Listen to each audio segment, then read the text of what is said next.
Hi friends, அடுத்தப்புறமா என்னென்னு பார்க்கலாம். இப்போ பார்த்தீங்கன்னா ஐஸ்வர்யாவுக்கு பர்த்டேன்னு சொல்லிட்டு நம்ம சித்ராவும் நம்ம ஐஸ்வர்யும் பார்த்தீங்கன்னா ஒரு புது பிளான் போடுறாங்க. எப்படின்னா அந்த பர்த்டேவை வந்து பெருசாக செலிப்ரேட் பண்ணிவிட்டு நம்ம ஐஸ்வர்யாவும் சேதுவும் ஒன்றா இருக்கிற மாதிரி எல்லா ஏற்பாடும் பண்ணிடணும், அவங்க வாழ்க்கையை அவங்க தொடங்கணும் அப்படின்ற மாதிரி ஈஸ்வரி வந்து பேசிகிட்டு இருக்காங்க. அப்போ ஐஸ்வர்யா என்ன சொல்கிறாங்கன்னா, இப்போ இதெல்லாம் கரெக்டாக இருக்குமா, சேது மாமா என்னை முகம் கொடுத்து கூட பார்க்க மாட்டாரு அப்படின்னு சொல்லிட்டு பேசிகிட்டு இருக்காங்க. இப்படியே நீ தமிழ் குழந்தைக்கு சேவை செஞ்சுட்டு இருந்தீங்கன்னா எதுவுமே சரி வராது அப்படின்ற மாதிரி பேசிகிட்டு இருக்காங்க. இவங்க வந்து நான் சேதுக்கிட்ட பேசிக்கிறேன், எல்லாம் நல்லதே நடக்கும் அப்படின்ற மாதிரி பேசுகிறாங்க.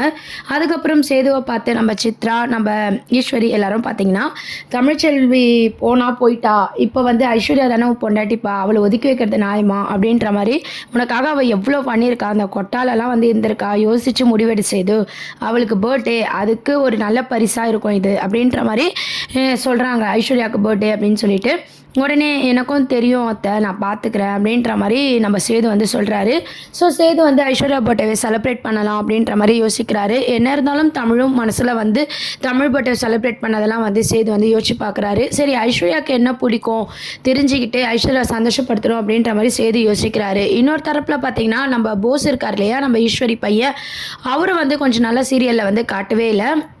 ஆனால் பார்த்தீங்கன்னா காவியா வந்து, அதாவது போஸோட ஒய்ஃப் காவியா வந்து போஸை வந்து ஒரு மனுஷனாக உருவாக்குன மாதிரி வந்து நடுவில் நம்மளுக்கு சீன்ஸாக வந்து காமிச்சிருக்காங்க. ஸோ நம்ம ஈஸ்வரி வந்து கால் பண்ணுறாங்க போஸ்கிட்ட, இந்த மாதிரி சேதுக்கு வந்து டைவர்ஸ் ஆகிடுச்சு, அதாவது விவாகரத்து ஆகலைனாலும் ரெண்டு பேருக்கும் தமிழுக்கும் சேதுக்கும் இப்போ தொடர்பு இல்லை, இந்த மாதிரி ஐஸ்வர்யாவை தான் கல்யாணம் பண்ணி வச்சுருக்கேன் அப்படின்ற மாதிரி ஈஸ்வரி சொல்கிறாங்க. இதை கேட்டு போஸ் ரொம்பவே ஷாக் ஆகுறாரு. என்னம்மா சொல்கிற அப்படின்ற மாதிரி கேட்குறாரு. உன்னை பார்த்து ரொம்ப நாள் ஆச்சுடா, நீ கிளம்பி வா, நம்ம நேரில் பேசிக்கலாம் அப்படின்ற மாதிரி ஈஸ்வரி வந்து சொல்லிட்டு இருக்காங்க. உடனே போஸ் வந்து இந்த விஷயத்த காவியா கிட்ட சொல்கிறாங்க. தமிழ் நல்லவ, ஆனால் என்ன ஆச்சுன்னு தெரியல, சேதுக்கோ தமிழுக்கோ ஏதோ பிரச்சனை போல் அப்படின்ற மாதிரி போஸ் சொல்கிறாரு. உடனே காவியா, அவங்களுக்கு தானாலாம் பிரச்சனை வராது, உங்கள் அம்மாவால் தான் பிரச்சனை வரும், சரிவா நானும் கூட வரேன், என்னன்னு போய் பார்த்துடலாம் அப்படின்ற மாதிரி காவியாவும் கிளம்புறாங்க. போஸும் காவியாவும் வந்து கொஞ்ச நாள் காட்டலனாலும் கண்டிப்பாக இந்த உண்மை வந்து வெளியே வரத்துக்கு நம்ம போஸும் காவியாவும் தான் வந்து பார்த்திங்கன்னா தமிழுக்கு உதவுற மாதிரி காட்ட போகிறாங்க. ஸோ ரெண்டு பேரும் கிளம்பி வராங்க. இவங்களை பார்த்த சந்தோஷத்தில் வந்து ஈஸ்வரி ரொம்பவே சந்தோஷப்படுறாங்க.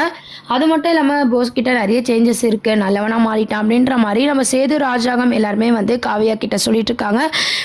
கல்யாணம் ஆனால் ஒருத்தன் மாறுவான் அப்படின்றதுக்கு நீதாம்மா உதாரணம், உன்னால் மட்டும்தான் போஸ் வந்து மாறியிருக்கா அப்படின்னு சொல்லிட்டு காவியாவை வந்து பெருமையாக பேசிகிட்டு இருக்காங்க. இதெல்லாம் கேட்டு போஸ் காவியா ரெண்டு பேருமே ரொம்பவே சந்தோஷப்படுறாங்க. அதுக்கப்புறம் வந்து தமிழ்ச்செல்விக்கு என்னாச்சு, என்ன ப்ராப்ளம் அப்படின்ற மாதிரி சேதுவை பார்த்து காவியா கேட்குறாங்க. சேது எதுவும் சொல்ல மாட்டாரு.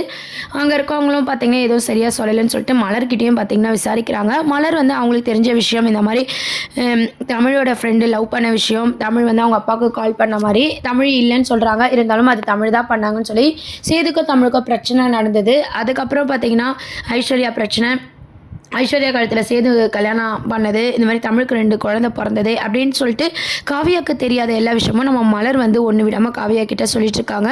இதெல்லாம் கேட்டு நம்ம காவியா ரொம்பவே ஷாக் ஆகுறாங்க. இவ்வளோ நடந்திருக்கா, இதோ தெரியாமல் வேற நான் இருந்திருக்கேனே அப்படின்னு சொல்லிட்டு காவியா வந்து பார்த்தீங்கன்னா ரொம்ப ஃபீல் பண்ணிட்டு இருக்காங்க. தமிழ்ச்செல்வி ரொம்ப நல்லவங்களாச்சே, இதுக்கு பின்னாடி ஏதோ ஒரு சதி இருக்குது அப்படின்ற மாதிரி யோசிக்கவும் ஆரம்பிக்கிறாங்க. உடனே மலர் என்ன சொல்கிறாங்கன்னா, கண்டிப்பாக இருக்கும், ஏன்னா தமிழ் வந்து கரெக்டாக சொல்கிறா, நான் ஃபோன் பண்ணலைன்னு சொல்லிட்டு, இது யாரோ பண்ண சதியாக தான் இருக்கும் அப்படின்னு சொல்லி மலரும் வந்து சொல்கிறாங்க காவியா கிட்ட. அது என்னன்னு சொல்லி நான் கண்டுபிடிக்கிறேன் அப்படின்ற மாதிரி காவியா வந்து யோசிக்கிறாங்க.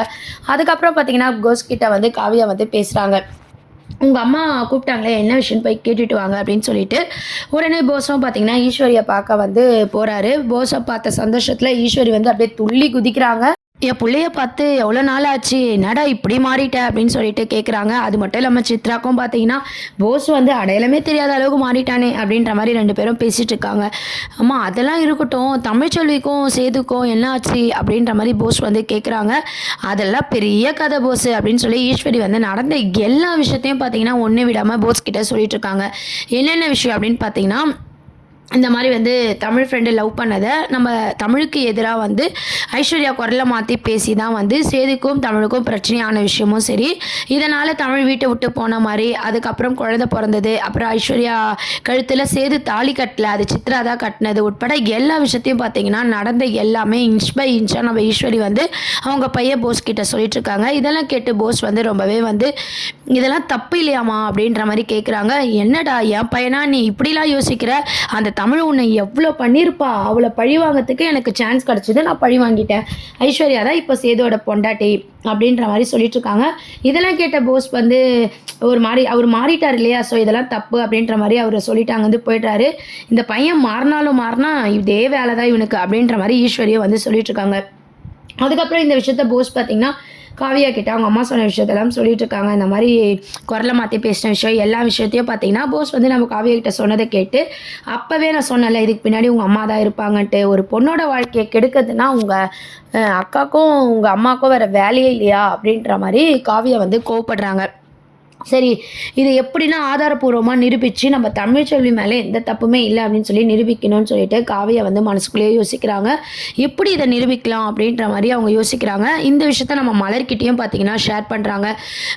இந்த மாதிரி தமிழ்ச்செல்வி மேலே எந்த தப்புமே இல்லை, தமிழ்ச்செல்வி குரலில் ஐஸ்வர்யா தான் இந்த வேலையெல்லாம் பண்ணியிருக்கா, இதை என் புருஷன் போஸ் கிட்ட ஈஸ்வரியாத்தை சொல்லியிருக்காங்க அப்படின்னு சொல்லிட்டு மலர்கிட்டையும் சொல்கிறாங்க. நம்ம மலர் வந்து கருப்பு இருக்காங்க இல்லையா, அவர்கிட்டயே வந்து இதெல்லாம் சொல்லிட்டு இருக்காங்க.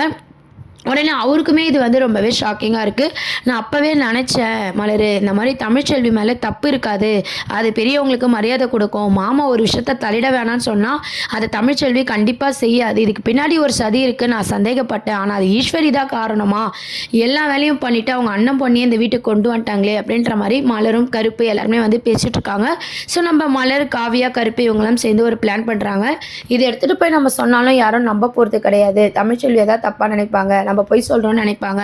ஸோ இது ஆதாரத்தோடு தான் நம்ம வந்து நிரூபிக்கணும், அப்போ தான் நம்ம சேதும் தமிழ்ச்செல்வியும் ஒன்றா சேர முடியும் அப்படின்னு சொல்லிட்டு காவியா மலர் கருப்பு இவங்க 3 பேரை வந்து பேசிகிட்டு இருக்காங்க. எப்படி இதை நிரூபிக்கலாம் அப்படின்னு யோசிக்கும் போது போஸ் கிட்ட வந்து அவங்க அம்மா கிட்ட பேசுறதெல்லாம் ரெக்கார்ட் பண்ணலாமா அப்படின்னு பார்க்கும்போது போஸ் வந்து இதை செய்வாரான்னு தெரியலையே அப்படின்ற மாதிரி ஒரு பக்கம் யோசிக்கிறாங்க. ரெண்டாவது என்னதான் அவர் திருந்தினாலும் அவங்க அம்மாவை வந்து காட்டி கொடுப்பாரா அப்படின்ற மாதிரி காவியாக்குமே அந்த யோசனை இருக்குது.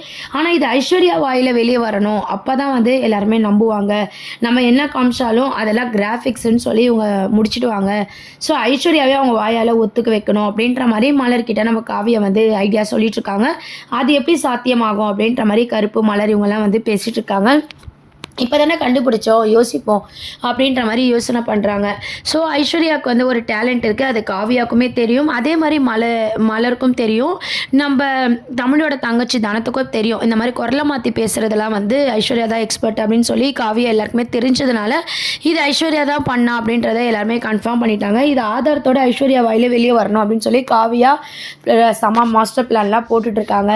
ஸோ ஒரு போட்டி நடக்குது, குரலை மாற்றி ஐஸ்வர்யாவை பேச வைப்போம், அப்போ பேசும்போது அதை ரெக்கார்ட் பண்ணுவோம் அப்படின்ற மாதிரிலாம் இவங்களுக்குள்ளே பிளான் போடுறாங்க. அந்த பிளானில் ஐஸ்வர்யா மாட்டுவாங்களா, ஈஸ்வரி மாட்டுவாங்களா அப்படின்றத வந்து ஒரு சஸ்பென்ஸாக வந்து கதையை மூவ் பண்ண போகிறாங்க. ஸோ இந்த வாட்டி நம்ம ஐஸ்வர்யாவோட பர்த்டே பார்த்திங்கன்னா மறக்க முடியாத ஒரு இடியாக தான் இருக்க போகுது. இதை பற்றி உங்கள் கருத்துக்களை கமெண்ட் செக்ஷன் சொல்லி சேனலை மறக்காமல் சப்ஸ்கிரைப் பண்ணுங்கள் ஃப்ரெண்ட்ஸ். தேங்க்யூ.